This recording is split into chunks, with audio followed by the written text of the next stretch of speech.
Hi viewers, welcome to our channel. ప్రస్తుతం మనతో పాటు భరద్వాజ్ గారు సీనియర్ జర్నలిస్ట్ ఉన్నారు. వారితో ఒకసారి మాట్లాడదాం. సార్ నమస్కారం సార్. నమస్తే అండి. సార్, పవన్ కళ్యాణ్ గారి భద్రతా విషయంలో జనసేన వాళ్ళు ఆందోళన వ్యక్తం చేస్తున్నారు సార్. నిన్న జనసేన ఆఫీస్ పైన 10 నుంచి 20 నిమిషాల పాటు డ్రోన్లు ఎగరేస్తారని చెప్పేసి వాళ్ళు కంప్లైంట్ కూడా చేశారు. అంటే ఇది కంటిన్యూస్ గా జరుగుతుంది. ఒకసారి పవన్ కళ్యాణ్ గారు గిరిజన ప్రాంతాలను పర్యటించినప్పుడు ఒక నకిలీ పోలీస్ ఏర్పాటు చేశారు, అక్కడ పెట్టారు. అలాగే బుక్ ఫేర్కి వెళ్ళినప్పుడు అక్కడ పవర్ కట్ అయిపోయింది ఆయన మాట్లాడుతున్నప్పుడు. ఈ విధంగా కంటిన్యూస్ గా ఆయన భద్రతా వైఫల్యాలు జరుగుతుంది, ఇక్కడ అనిత గారి వైఫల్యం కూడా ఉంది అని చెప్పేసి వాళ్ళు ఆందోళన అయితే వ్యక్తం చేస్తున్నారు సార్. అసలు ఏం జరుగుతుంది పవన్ కళ్యాణ్ గారి భద్రత విషయంలో? అంటే చాలా సందర్భాల్లో ఇలాంటి అంశాలు చర్చకు వస్తాయి. చర్చకు రావటమే కాదు, ఇలాంటి సందేహాలతో మొదలైన ప్రయాణాలు అవి రాజకీయ వివాదాలుగా మారి కొన్ని సంచలనాలకు దారితీసే వ్యవహారాలుగా కూడా తయారైన సందర్భాలు అనేక ఉన్నాయి చరిత్రలో.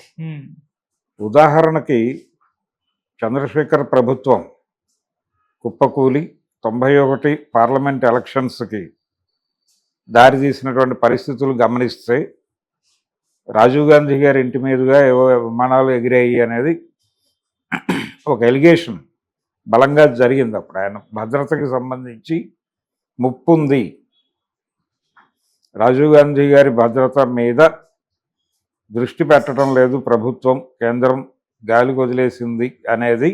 అంటే ఇందిరాగాంధీ గారి హత్య జరిగిన తర్వాత రాజీవ్ గాంధీ గారికి కూడా ఆ స్థాయి థ్రెట్స్ ఉన్నాయి కాబట్టి కాన్షియస్గా లేదు ప్రభుత్వం అని అప్పుడు ఇలాగే ఆయనే స్వయంగా ఆగ్రహం వ్యక్తం చేశాడు రాజీవ్ గాంధీ గారు.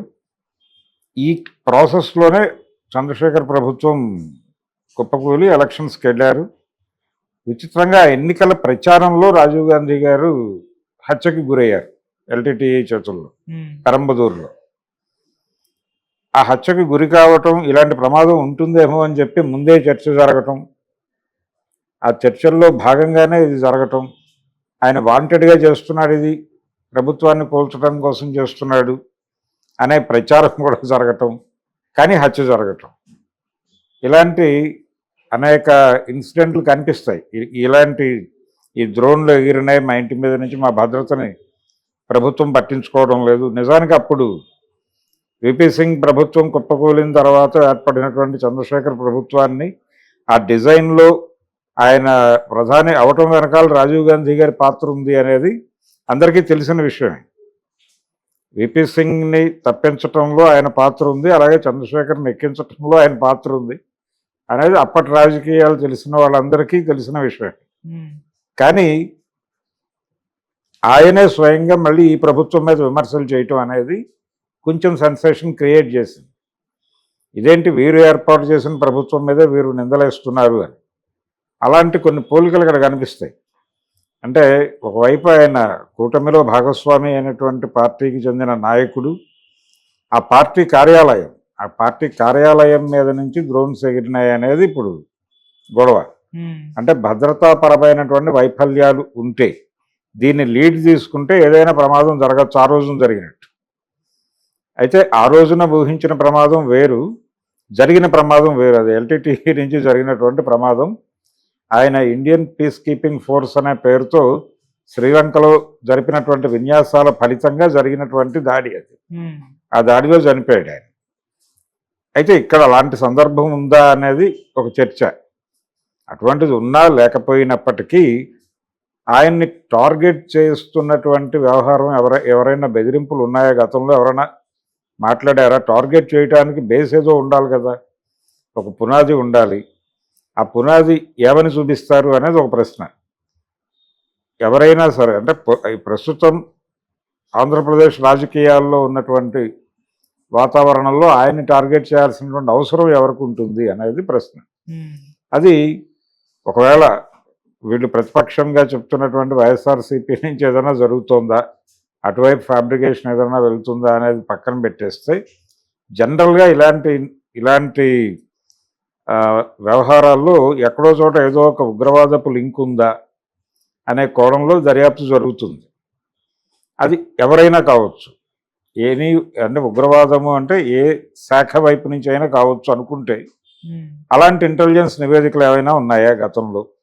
ఈయన ఏవైనా ఆ ఆర్గనైజేషన్స్ వ్యతిరేకంగా అలా ఎప్పుడైనా వ్యవహరించారా?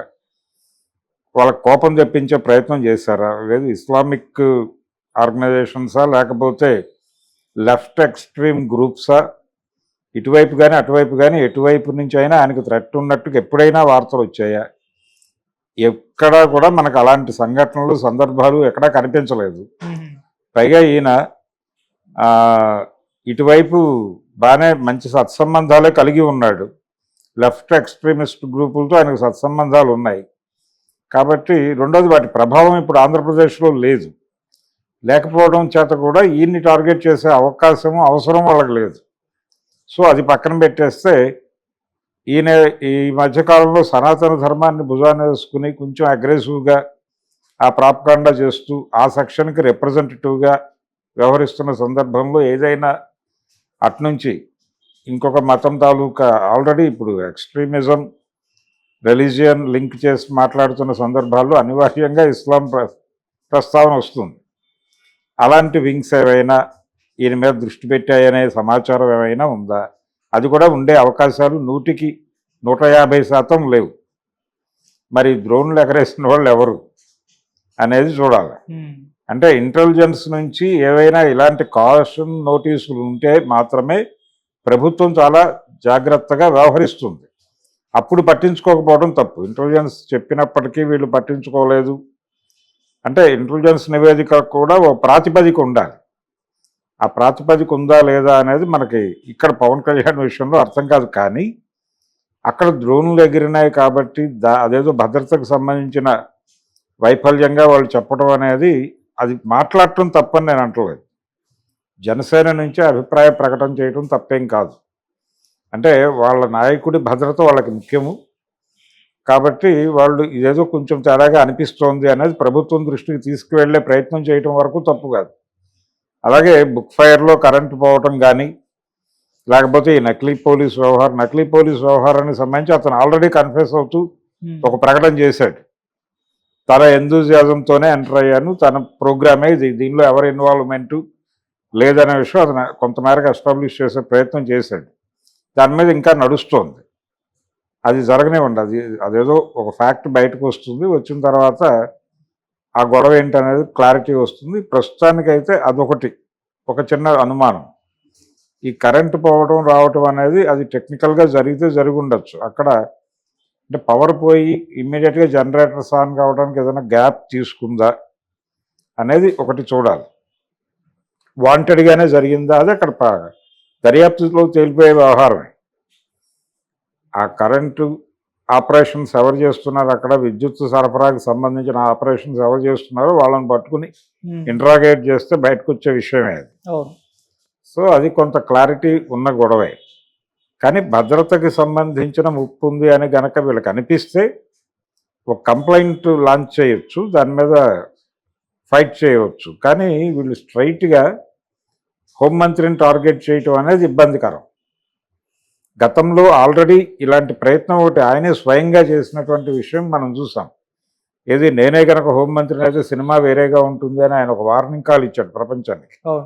ఒకవేళ ఆ వార్నింగ్ కాల్ నేపథ్యంలో ఏవైనా ఈ దాడులు చేయటానికి సిద్ధపడుతున్నారా అనే యాంగిల్ కూడా ఒకటి తీసుకోవచ్చు. ఏది ఆయన ఎవరి గురించి మాట్లాడారు, అప్పుడు ఎవరి గురించి ఆ ప్రకటన చేశాడు? చాలా చోట్ల చట్టపరమైనటువంటి ఉల్లంఘనలు జరుగుతున్నాయి, పోలీసు యంత్రాంగం సరిగా వ్యవహరించటం లేదు, నేరస్తుల్ని పట్టుకోవడంలో కొంత తాత్సారం జరుగుతోంది అనే యాంగిల్లో ఆయన మాట్లాడుతూ, నేను గనక ఛార్జ్ తీసుకుంటే పరిస్థితులు వేరుగా ఉంటాయి, ఇలా ఉండదు, ఒళ్ళు దగ్గర పెట్టుకుని బిహేవ్ చేయండి అని ఒక వార్నింగ్ కాల్ ఇచ్చాడు. అప్పుడు ఆయన టార్గెట్ చేసిన వాళ్ళల్లో ప్రధానంగా ప్రతిపక్షం ఉంది కాబట్టి అట్నుంచి ఏమైనా జరుగుతుందా, అదేమన్నా లీడ్ జరిగిందా అనేది ఒకటి చూడాలి. ఇలా అనేక అంశాలు ఉన్నాయి దీనిలో లింక్ అయ్యి. దీని మీద ప్రోబ్ చేయమని వీళ్ళకు ఉన్నటువంటి సకల అనుమానాలని ప్రస్తావిస్తూ ఒక కంప్లైంట్ ప్రభుత్వం ముందు పెట్టడం వేరు, నేరుగా ఒక శాఖను టార్గెట్ చేస్తూ మాట్లాడటం అనేది వేరు. అది ఇబ్బందికరం, సబ్స్టేటివ్గా ఉంటుంది అధికార పార్టీకి. అధికార పార్టీ అంటే వీళ్ళు అధికారంలోనే ఉన్నారు కానీ లీడ్ చేస్తున్నటువంటి పార్టీ తెలుగుదేశం. తెలుగుదేశం పార్టీ తాలూకా మంత్రి పదవి అది. అంటే ఆ పార్టీ తాలూకా మంత్రి గురించి మాట్లాడాల్సి వచ్చినప్పుడు అది ఒక ప్రాపర్ వేదిక మీద మాట్లాడాలి. నేరుగా ముఖ్యమంత్రి సమక్షంలో మాట్లాడాలి, లేదంటే కేబినెట్ సమావేశంలో కేబినెట్ దృష్టికైనా తీసుకురావాలి. కేబినెట్ దృష్టికి తీసుకురావడం కన్నా కూడా స్ట్రైట్ అవే సీఎంతో యాక్సెస్ ఉంటుంది కాబట్టి నేరుగా అక్కడ ప్రస్తావించి తేల్చేసుకుంటే సరిపోతుంది. ఇలాంటి ప్రయత్నాలు ఏవి జరగకుండా వేగ్గా ఇలాంటివి చేయటం వలన అనవసరమైనటువంటి అభిప్రాయాలు ప్రజల్లో వీళ్ళే ప్లాంట్ చేసిన వాళ్ళు అవుతారు. ఈ ప్లాంట్ చేసినటువంటి అభిప్రాయాల ప్రాతిపదికగా ఇతరులు రకరకాల కథనాలు పుట్టిస్తారు. ఆ పుట్టించే కథనాలు కూటమిలో ముసలము, ఇక విడిపోతున్నారు, పవన్ కళ్యాణ్ రేపు ఎల్లుండో గుడ్ బై చెప్పబోతున్నాడు టైప్ వార్తలు స్ప్రెడ్ అవుతాయి. మీరెందుకు అలాంటి వార్తలు స్ప్రెడ్ చేయడానికి అవకాశం ఇవ్వాలా? అందుకని మీరు ఆరోపణ చేసేటప్పుడు జరిగిన విషయం స్పష్టం. డ్రోన్లో ఎగిరిన మాట వాస్తవం, అక్కడ ఆయన కనిపించిన మాట వాస్తవం, ఎవరు నకిలీ పోలీసు, ఇవన్నీ ఫ్యాక్చువల్గా కనిపిస్తున్న విజిబుల్గా ఉన్నవే కాబట్టి వీటి ఆధారంగా మీరు ఒక కంప్లైంట్ లాంచ్ చేయవచ్చు, క్లారిటీ పొందవచ్చు, ఒక నివేదిక కోరవచ్చు. ఆ నివేదికను ప్రజల సమక్షంలో కూడా పెట్టాలి.